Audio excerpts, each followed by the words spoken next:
You will hear a number of different recordings, and you have to answer questions on what you hear. There'll be time for you to read instructions and questions. And you have a chance to check your work. All the recordings will be played only once. The test is in 4 sections. At the end of the test, you will be given 10 minutes to transfer your answers to an answer sheet. Now turn to Section 1. Section 1.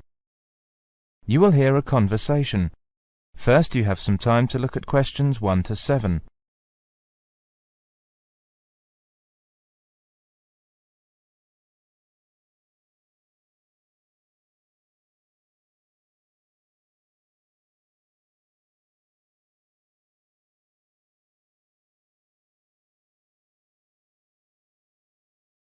Now listen carefully and answer questions 1 to 7. Hi, Barbara. What will you do this weekend? Well, I'd like to do some shopping, but I have no idea where to go. I've only been here a few days. I was told London is an expensive place to live. Yes, but that's not completely true. London can be an expensive place to live, but if you shop in the right places, you can live relatively cheaply. Is that true? Could you tell me something about the shops? All right. You know food tends to be the cheapest in big supermarkets, like Sainsbury's and Tesco's. Most of them have quite a good variety of food and household items. You can buy your fruit and vegetables on the street. You will find these street markets in almost every part of London. You can also buy clothes, shoes and household items in these markets for a real bargain. Have you got a market list provided by the Student Union? Yes, here you are. This might give you some ideas. Let me see. East Street SE17. This market sells cheap food, clothes and hardware. It's open from 8 a.m. to 5 p.m. Yes, but how can I get there? You can take the underground. We call it Tube. You see, there is a tube station on the list. Let me see. Yes, it's Castle Station. Right. You can get off at the castle. Good.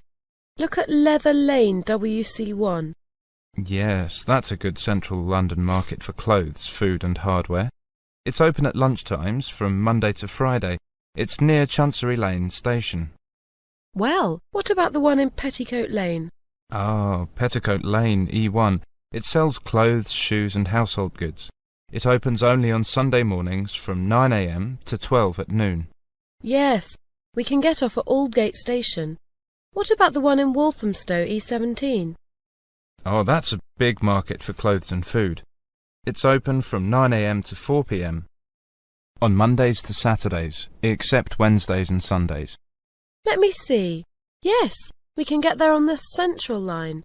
What about Brixton? That's Brixton SW9. It's an indoor and outdoor market with a lively atmosphere. It sells vegetables from all over the world. It opens from 9 a.m. to 6 p.m. on Mondays to Sundays and half day on Wednesdays.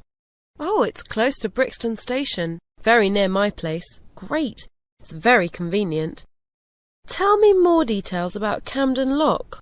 Yes, there are several markets on Camden High Street and plenty of shops. They sell fashion clothes, jewellery, recorders and pottery. The most famous one is Camden High Street, NW1. It's good for buying presents. Very close to Chalk Farm and Camden Town Station. I see. It says it opens on Sundays, only from 8 a.m. to 5 p.m. Well, I think these markets might help to keep my costs down. Well, if you need to buy new electrical goods or large household items, you can wait until the January sales when all shops sell goods at discounted prices. Thank you so much for your help, Tom. Should we go to Brixton together this weekend? I'd love to. Oh, I'm afraid I've got to go to a lecture. I'll ring you tonight. Before you hear the rest of the conversation, you have some time to look at questions 8 to 10.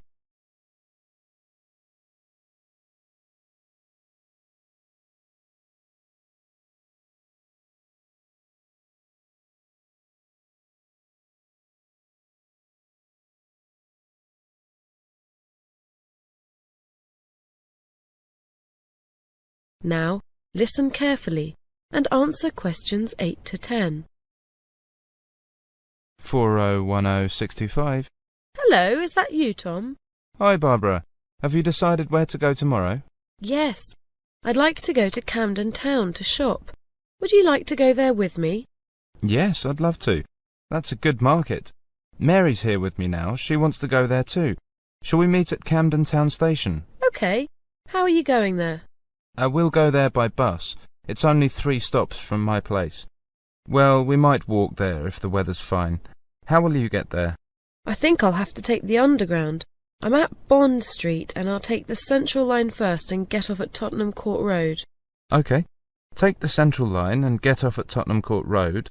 Then you want the Northern Line to Camden Town. It's only about 4 stops. Make sure you get a northbound train, though. You want northbound Camden Town, OK? OK. I think I can find the way.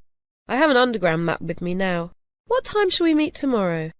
How about 1 hour earlier, say 9:30? Fine. That will be all right. See you tomorrow. Bye. That is the end of section 1, and now you have half a minute to check your answers.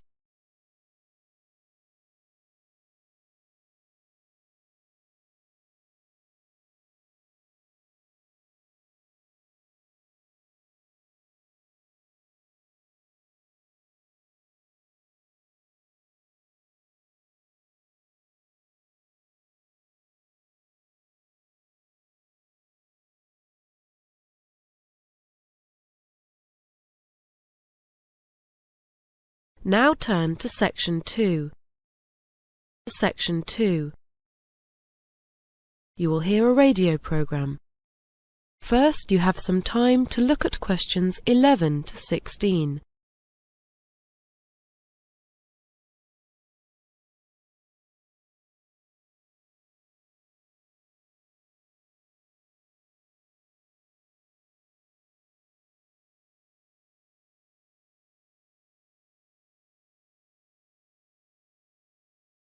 Now listen carefully and answer questions 11 to 16.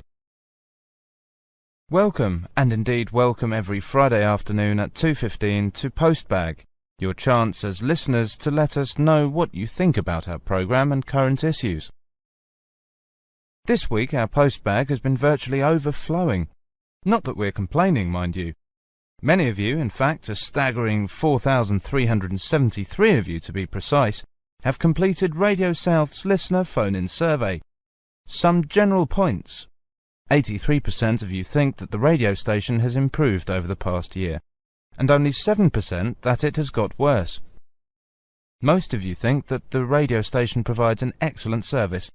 That's a big thumbs up for Radio South. Some more statistics. A rather disappointing 64% of you did not like the start of the new international radio soap that began on Wednesday evenings last month. Many of you said that it was too vulgar and puerile, with no plot, no excitement, and only 17% said that they liked it. We passed on your messages to the producer, and he said that he had received a number of letters and countless phone calls, saying how innovative and modern the plot was. In fact, the figures for those listening had more than doubled for the second programme. We'll have to wait and see how this one develops. And for 87% of you, the new starting time of 5 a.m. for the wake-up show went down really well. Only a small disapproval rating for this one. In fact, only 3%. Many of you said the earlier time is a real hit. Unfortunately, the wine show has not gone down well at all. It's had a 15% approval rating and 25% who did not like it, and 60% who didn't know. Sadly, the main comment was that the programme is downright boring. Maybe wine is going out of fashion. The full survey will be published next month, and it is free on request. And now to our weekly letters slot. Before you hear the rest of the programme, you have some time to look at questions 17 to 20.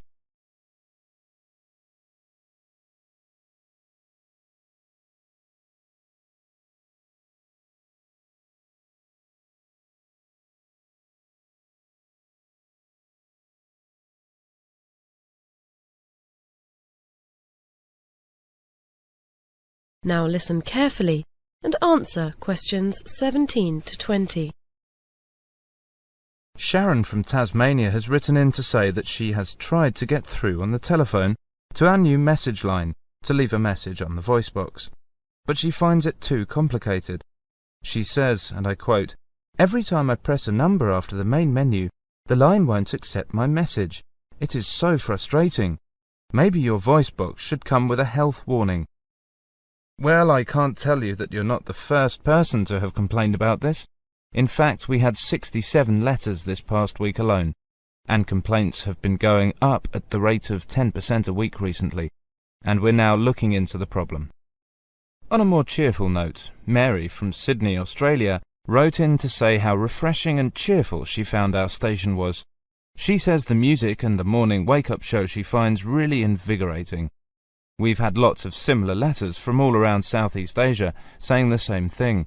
From Terry in Auckland, New Zealand, Yuko in Japan, and Ahmed in Indonesia. Robin in Australia says it's really an excellent new contribution to the radio scene in the area and encourages us to keep going. Thank you, Robin, for your support. Pangaporn from Thailand wants to know if there are any plans to repeat the English language program, English Worldwide, on Sunday morning at 9 a.m, or whether we're going to expand the program. We've had so many letters over the past weeks. The number of people tuning in has grown tenfold. There are no plans at the moment to increase the 2-hour slot on Friday morning, but if numbers keep increasing at the rate they are, we may have to. Many of you have asked when we are becoming a 24-hour service. The answer is as soon as we can. We now broadcast 19 hours a day and hope to be on air 24 hours a day within the next 6 months. And now it's over to Marco, who's going to look at the latest cinema and video releases. That is the end of section 2. You now have half a minute to check your answers.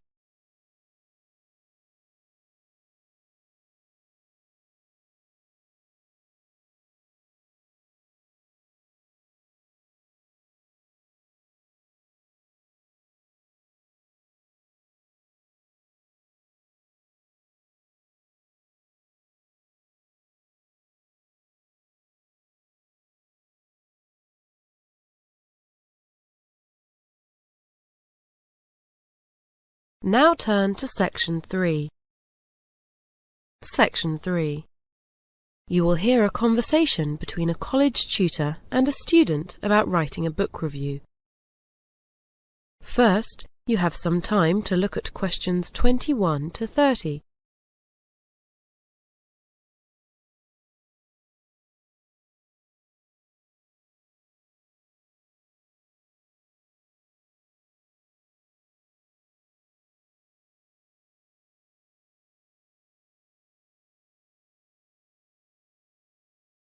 Now, listen carefully and answer questions 21 to 30. Oh, hello. Can you spare me a few minutes, please? Yes, of course, Rachel. What can I do for you? It's about the book review you've asked us to write as part of the academic writing course. You said we should ask if we didn't know how to set about it. OK. Well, sit down and let's talk about it. I presume you've chosen the book you want to write about? Yes. Good. Then have a look at this outline. If we talk it through and you make notes on it, it'll help you to structure your review. Right, first of all, what's the name of the book? The Human Mind. Ah, yes, by Robert Winston. It was tied in with a very good television series, wasn't it? So you should start your review with the title and author. The next question is, what character would you put it in? For example, fiction, history, math? Well, I suppose it's science. Can you limit the field a little? How about popular science? Yes, I think that's more helpful. Then I suppose the subject area is the brain. OK. And it's important to mention the intended readership, because you can't judge how effective a book is without considering who it's meant for. Well, it doesn't assume you know a lot about the subject, so I say it's for non-specialists. It was promoted in general bookshops. Right. Now the overview. What would you say Winston is trying to do? It's very informative, but I think he's also telling us how to make the most of our brains. Then you should briefly discuss the main topics. I'd recommend mentioning the ones that you found the most significant and interesting. Well, it starts by looking back at the last few thousand years and looks briefly at some of the theories that have been developed about the brain and about its importance.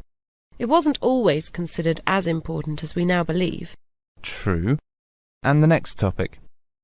I think it should be the structure and activities of the brain that make it function. I found that chapter very interesting, but it was probably the hardest to understand. I'd probably agree with you. Any more topics you want to mention? Oh, it covers so much, like the emotions, memory, but I think the role of the brain in creating personality should be mentioned, because I think that's an important aspect of the book. And then there's advice on how we can use our brains to boost our intelligence. I've already started acting on some of the suggestions. Good luck. Now let's look at the next section of your review, where you should analyse and evaluate the book. This is the main section where you give your own opinions. This first point is really a question of whether we should take the writer seriously. A musician may be qualified to write about music, but it is not necessary to write about the brain, for instance. Winston is a professor at the University of London, and he's done a lot of research in various medical fields, so he's very well qualified to write about this subject. What would you say are the strengths of the book? It's a complex subject, but he makes it as accessible as it can be for the general reader. That's partly because he illustrates his points with a lot of stories, both about well-known people, like Einstein, and from his own life. OK. Are there any other strengths you want to add? I was glad he included a word list to explain the meanings of medical terms, and I didn't find any weaknesses. Right. Then that brings us to the conclusion. How would you sum up your overall response to the book? Well, I found it fascinating.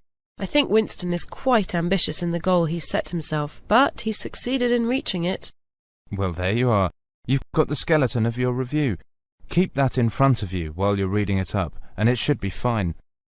Thank you very much. You're welcome. That is the end of section 3. You now have half a minute to check your answers.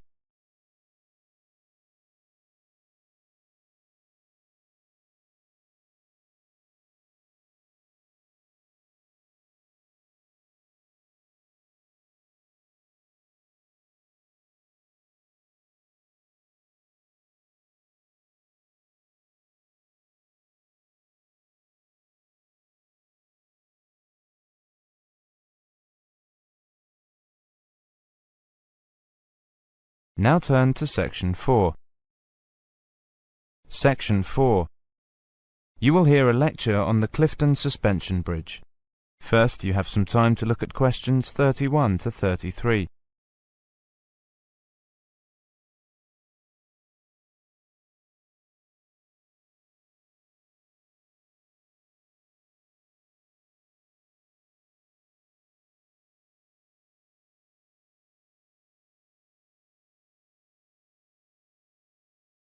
Now listen carefully and answer questions 31 to 33. This is the first of a series of lectures on historic engineering structures. Today we're looking at the Clifton Suspension Bridge in Bristol, which we hope to visit later this term, and I'd like to begin with a brief word about the bridge's history and about bridge building in general. Now, people have been building bridges since prehistoric times. Over the centuries, bridge design has evolved using a variety of engineering techniques, but the objective has always been the same: to get to the other side. One of the most basic types of bridge is the arch, and there's evidence from the Middle East that people knew how to construct arches using stone or brick as early as 3200 BC. The stone arch had the advantage of being quite simple to build, and it remained the main type of bridge design from Roman times until the early 1700s. Another type of bridge with a long history is the suspension bridge, where the road is suspended from cables hanging between towers. The first suspension bridges were simple affairs made of rope and wood, and the earliest recorded examples were constructed around AD 550 in China.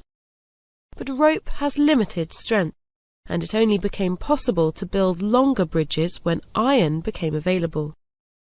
The first major iron suspension bridge in Europe, completed in 1826, was the Menai Strait Bridge in Wales. Before you hear the rest of the lecture, you have some time to look at questions 34 to 37.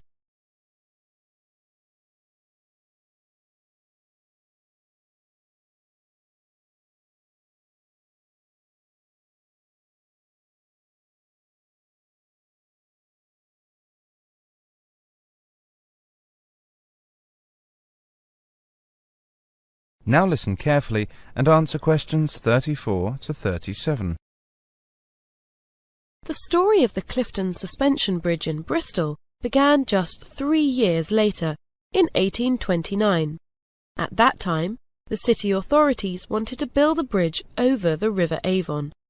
In order to choose the best design, they organised a competition, and the winner, announced in 1831, was an engineer by the name of Isambard Kingdom Brunel.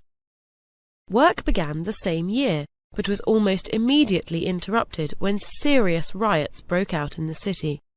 As a result, investors lost confidence, and work stopped until 1836.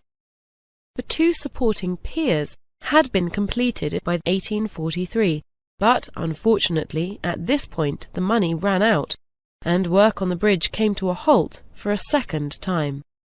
Then, in 1851, all the ironwork for the bridge was sold off in order to pay back the creditors, and the project seemed to have reached an end. However, in 1860, there was a stroke of luck when a suspension bridge in London was demolished. That bridge had chains which were almost the same as the ones designed for Clifton, and these chains were available to buy. Events moved quickly after that. Money was raised and work went ahead again in 1862. The bridge was finally completed amid great celebration 2 years later in 1864. Before you hear the rest of the lecture, you have some time to look at questions 38 to 40.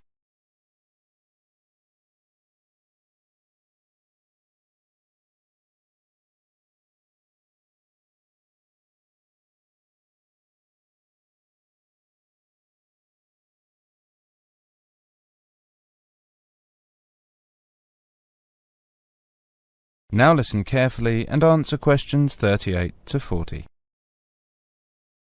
We'll be examining some of the design features in more detail in the second half of this talk, but just as a footnote to this section, it's worth looking ahead to the future and a couple of proposals for super bridges linking not only riverbanks or even countries, but continents. One of these is for a bridge between Alaska and Siberia, which would be 6 lanes wide and 80 kilometers long. The water of the Bering Sea beneath is only about 50 meters deep, but the biggest challenge is the extreme cold of the location. This would restrict construction to 5 months a year and also close the road during winter. There's a different obstacle facing a second proposal, a bridge linking Europe and Africa across the Straits of Gibraltar, and that's the depth of water. Although it's only 28 kilometers across, the water is as deep as 1,500 meters in places. In such deep water, a bridge may not be able to support its own weight, so engineers are considering using bridge structures which have never been attempted before. A third seaway that engineers hope to cross in the near future is the Straits of Messina, between the island of Sicily and mainland Italy. Unlike the other 2 proposals, the Messina Bridge only involves one national government, and the distance is relatively short at 2.5 kilometers, so there's a good chance it will be built. In this case, it's just a matter of who will provide the cash. OK, let's take a break at this point, and then... That is the end of section 4. You now have half a minute to check your answers.